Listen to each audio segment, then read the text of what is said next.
Hey everybody, welcome to Sit with Joe.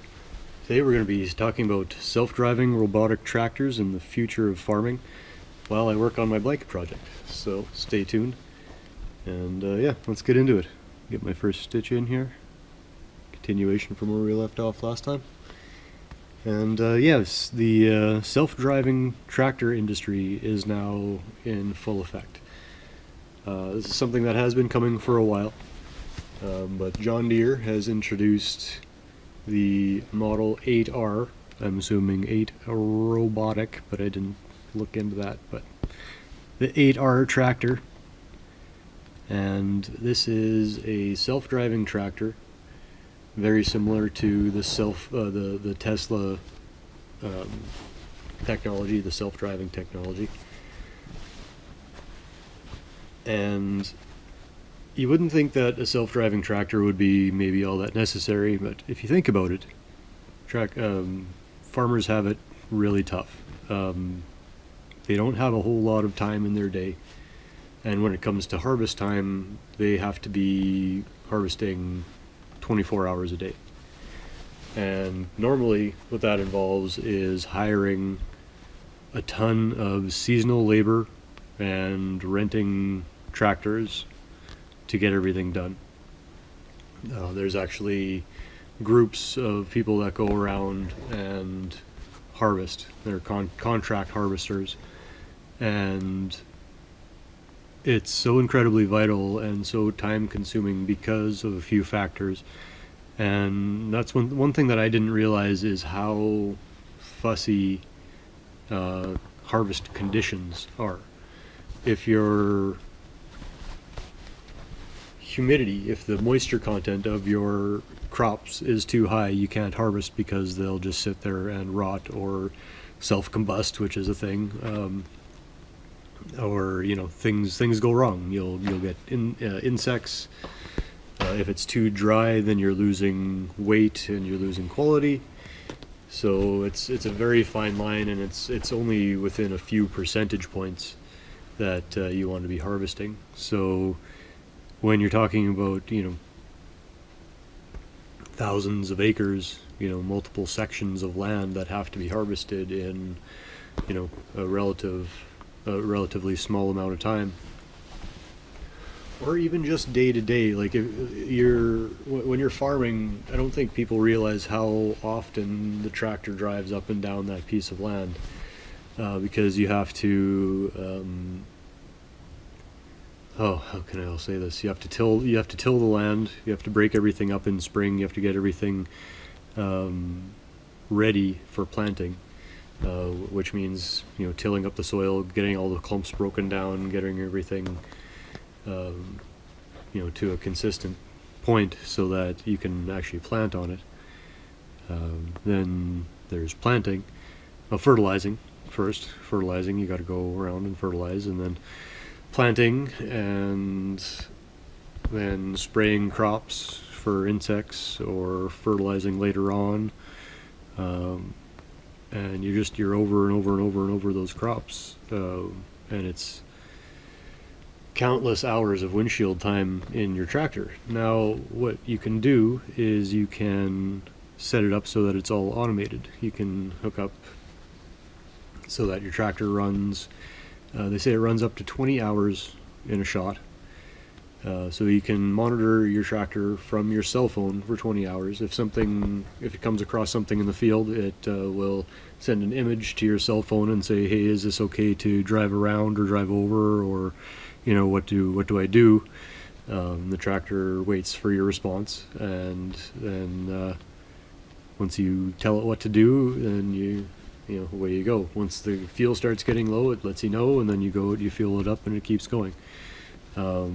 It's a wonder of automation, and like I mentioned earlier, this technology has been coming for quite some time. I've heard for a long time, people that I know that are in the agriculture industry, farming, they just say, you just sit in the tractor and you drive the field once with the GPS on, and then the GPS remembers where you've been, and then the next time you just hit the button and it drives. And for The times up until now, there's always been a requirement that the driver be in the cab, and this, just in case there were emergencies, there were no, app interface, that sort of thing.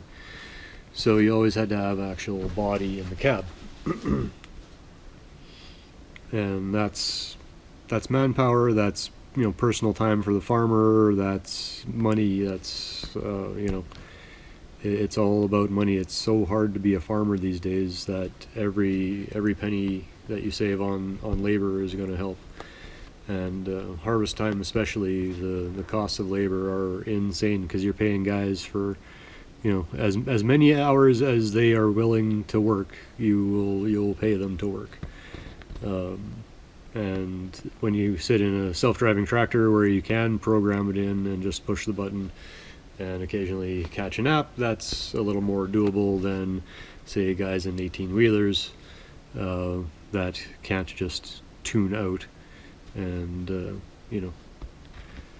let the self-drive go, because they're on the highway. Farmers, you're on a field, the worst thing that happens is you'll drive into a ditch and the bumps will wake you up, and the beeps in the vehicle cab will wake you up, and you'll be fine. When you're in a semi-truck, you need to be alert.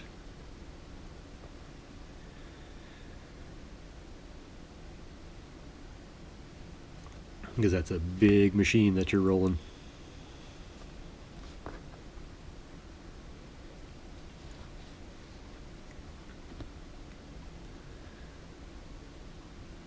And just having a machine like a self-driving tractor would just be such a massive peace of mind, especially if you had a small fleet of them.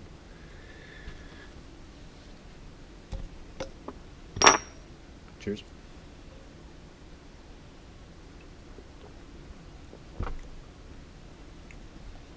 If you had a small fleet of them and could program them all, you could probably transfer the same driving path from one machine to the other as well, and they would just learn from each other. There's got to be a way. Probably through your app. Just copy and paste from one tractor to another, and then you just spend your day making sure the tractors are running right, and make sure that you're fixing your breakdowns, and if there's nothing going wrong, then you have time to do other things. Focus on the paperwork that's getting increasingly insane with farming. And focus on your family, family time, especially if it's not in the crazy season and all you need to do is till your land. Then just hook that up, let it go, and spend time with your family, or doing other things,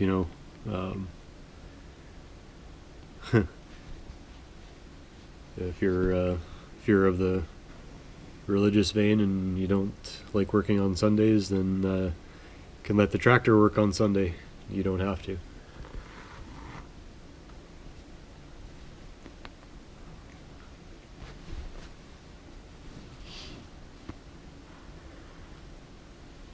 Fire it up on Saturday to work all day Sunday into Sunday evening. As long as nothing goes wrong, something goes wrong. If you don't want to work on it, if that's a faith thing for you, then you just leave it. Pick it up on Monday.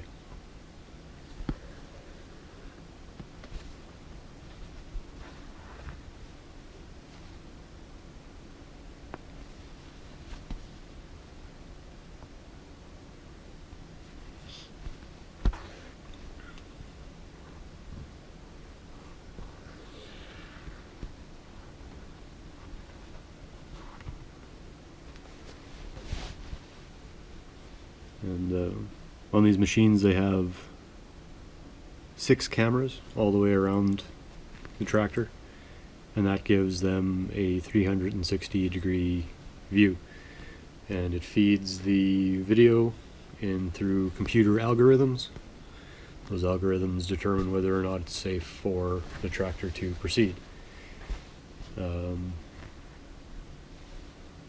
And so I'm assuming that they've gotten the technology to the point where they're confident in it. And if the farmers are already having naps in their tractors while they're on their GPS tractors, then I'm guessing it's to that point.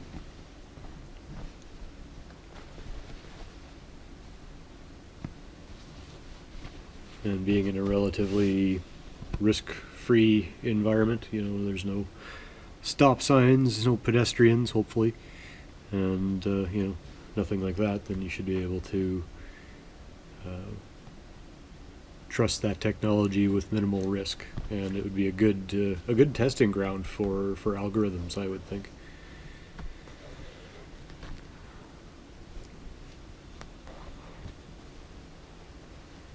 Yeah, 20 hours at a time without human interference, or human involvement, I should say, if everything goes right. And I'm assuming it has like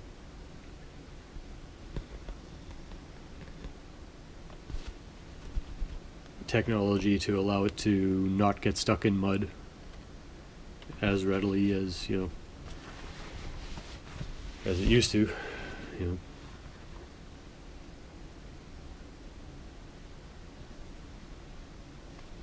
You'd hate to be going out and pulling out your robotic tractor every once in a while because it got stuck. But I'm sure it has sensors on the wheels and stuff indicating slip and being able to fight that and tilt and all sorts of things. So I'm sure they haven't figured it out.